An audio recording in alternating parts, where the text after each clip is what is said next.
This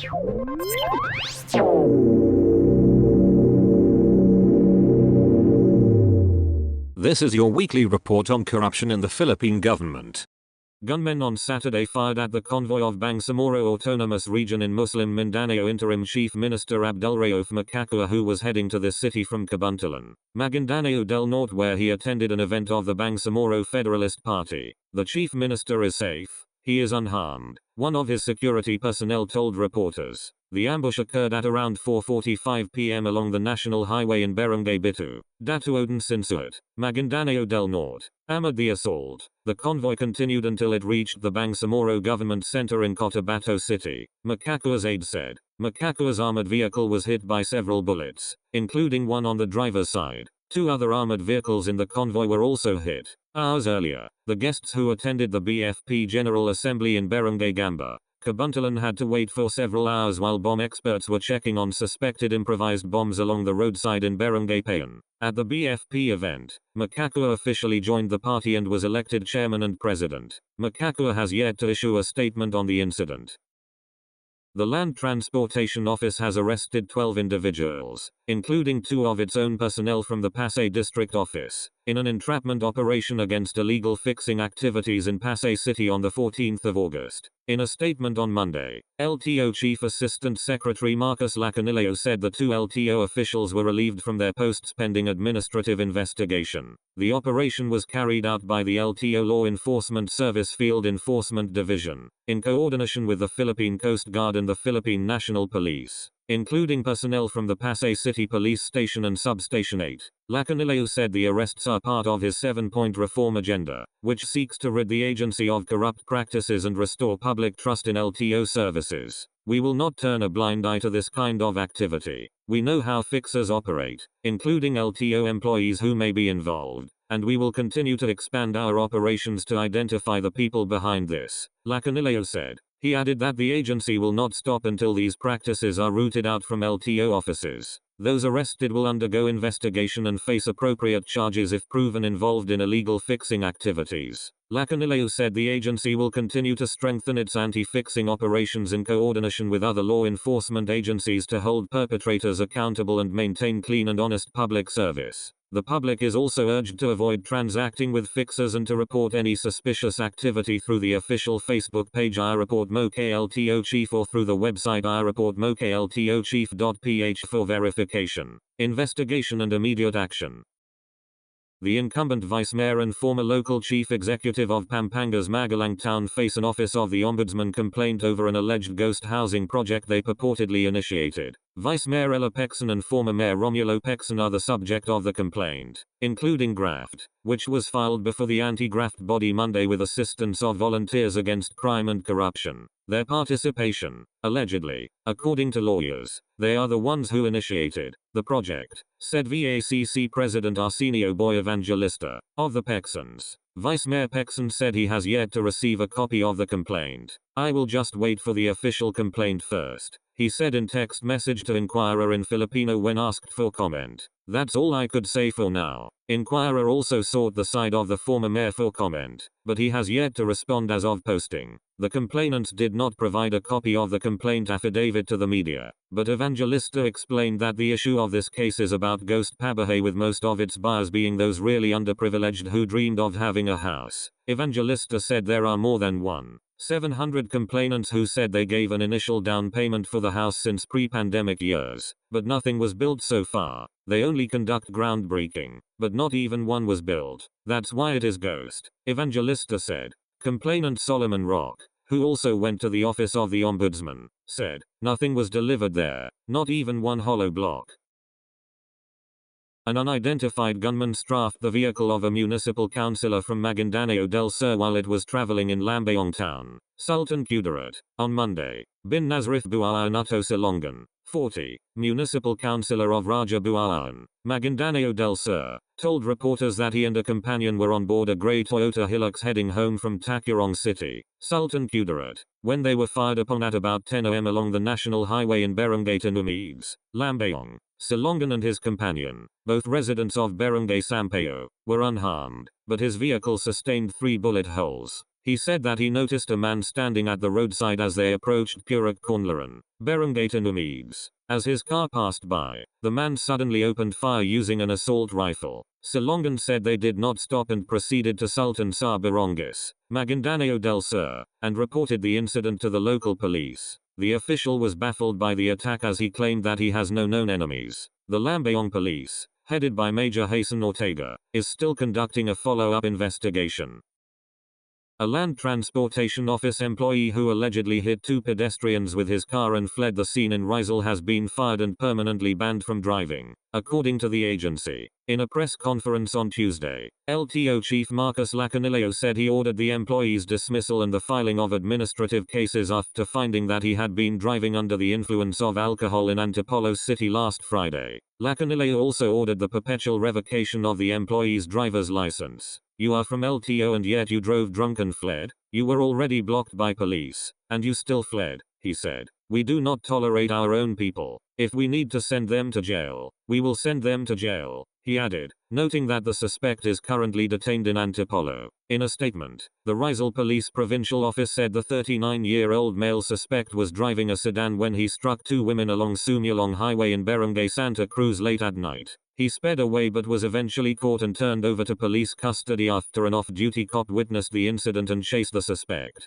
Police also said the suspect is facing criminal charges for reckless imprudence resulting in physical injury and abandonment of one's own victim. The LTO chief also announced the dismissal of two other LTO employees involved in separate hit-and-run and illegal counterflow cases. Lacanileo said he sacked an employee in Cebu who hit a cyclist with an agency patrol car and failed to stop to assist the victim. An employee in the Cagayan Valley region was also fired after being caught counterflowing without an emergency. Lacanileo warned LTO employees against committing similar offenses, citing a no-tolerance policy. To all our other employees in LTO, if you can't follow my rules, leave LTO, we will not agree. Despite your positions, I will fire you, he said.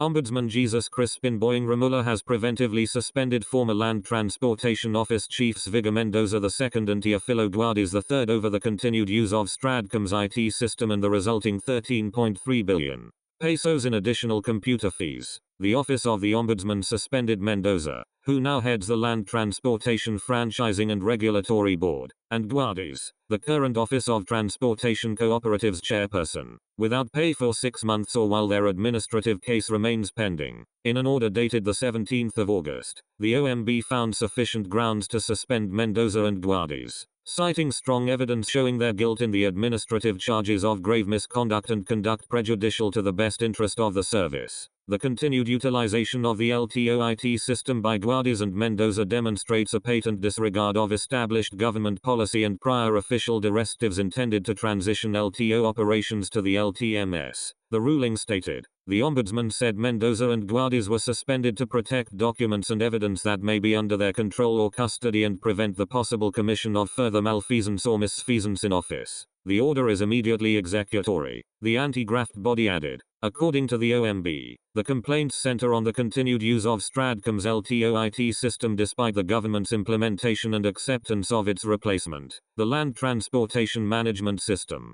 The order cited the Commission on Audit's finding that operating both systems in parallel resulted in the non-maximization of the benefits expected from the LTMS project. Per COA, computer fees charged by Stradcom from 2019 to 2025 amounted to 13,379,196,499 pesos, causing an additional burden and expense for the transacting public. Stradcom began operating the LTO's computer systems and other transaction processing infrastructure under a build-own-operate agreement signed with the government in 1998. The OMB noted. The then Department of Transportation and Communications, now the Department of Transportation, issued Stradcom a final certificate of acceptance in February 2003. The agreement's original 10-year concession period ended on the 10th of February, 2013, but it was subsequently extended from month to month. In 2016, the LTO and Stradcom signed a phase-out agreement that allowed the old system to remain operational while the agency had no new or replacement IT system that was fully operational nationwide. The government then contracted a joint venture led by Dermalog Identification Systems, a German limited liability company, in 2018 to develop and deliver the new LTO core system, now known as the LTMS. The LTO issued a certificate of project completion and final acceptance for the LTMS in 2021. Following its implementation and rollout, the LTMS became the government's principal platform for motor vehicle registration, licensing, and related transportation transactions. LTO operations were also directed to gradually transition away from the Stradcom-operated system. The anti-graft body said the transition, however, did not fully take place. According to the order, Guadis pushed for the continued use of the LTO IT system and favored Stradcom as LTO chief in 2022, saying the old IT system provides a better solution. The ombudsman said that Mendoza issued several memoranda during his term as LTO chief in 2023, effectively reviving and institutionalizing the continued use of the LTO IT system through a parallel utilization alongside the LTMS. The OMB said Mendoza directed the processing of public utility vehicle registration renewals through the old system in the 20th of January 25 without requiring LTFRB confirmation. The ombudsman said the parallel use of the systems resulted in the continued generation and collection of computer fees despite the expiration of the BOO agreement for Stradcom. The Department of Justice on Tuesday confirmed that 5 criminal cases were filed against Marikina City 1st District Representative Marcelino Marci Teodoro involving 2 female police officers. The Department of Justice confirms the filing of 5 criminal cases against Marikina City 1st District Representative Marcelino Marci Teodoro, 4 counts of sexual assault and 1 count of acts of lasciviousness, involving 2 female police officers who previously served as his security personnel. DOJ spokesperson Polo Martinez said, the charges stem from a complaint filed against Teodoro in the DOJ's National Prosecution Service in September last year. The 2 police women allegedly involved were reassigned to Camp Crame in the wake of the filing of charges to ensure their safety and well-being, the Marikina City Police said at the time. The formal charges follow an investigation into allegations brought forward by the victim complainants, who previously served as his security detail. Martinez said the information's charge sheets for sexual assault were filed with the regional trial court, while the information for acts of lasciviousness was filed with the Metropolitan Trial Court, which has jurisdiction over such offense. The informations have already been filed, along with the transmittal of the records of the cases, Martinez stated. The cases are now under the court's jurisdiction and shall proceed in accordance with the rules of court for the conduct of trial. Meanwhile, Teodoro's counsel, attorney Alma Malonga, denied the allegations. Congressman Marci welcomes the opportunity to have the complaint against him heard in court, unless the case is heard and a decision is reached, one that exposes the lies and reveals the actual truth. The smear campaign and uncertainty will only persist. The reality is that this is exactly what his detractors want. Read the statement he sent quoting Malonga. She said, the case against Teodoro was handled and investigated for almost 7 months by a panel of lady prosecutors. However, a different prosecutor signed the resolution. The complaints went through an investigation by a DOJ panel created specifically for this purpose. The DOJ panel held hearings and completed the investigation over 7 months ago, Malonga said. That is why it is surprising that a resolution was issued that was not prepared or signed by the DOJ panel that conducted the investigation. Instead, a different state prosecutor prepared and signed it, she added.